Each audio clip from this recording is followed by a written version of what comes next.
يا سيدي بن سيدي، الليلة باش نحليو مسفوف الدقلة. ناخذ رطيل مسفوف عليه نص رطيل دقلة و150 جرام سكر مرحي وتشيشة زيت.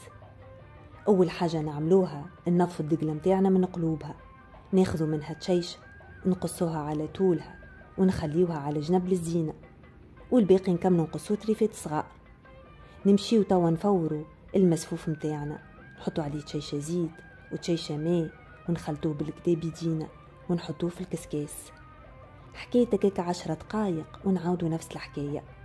دوبي تيب نهبطوه من النار متاعو ونخلطوه بالزبدة الذايبة ومعاهم هكا التريفات الصغار متاع الدقلة، نحطوه في التبسي ونزيدوا عليه السكر إذا احنا حبينا، ونزينوه بك التريفات الكبار متاع الدقلة. وتوا ما قعد لي كان نقول لكم حلي باش تولي.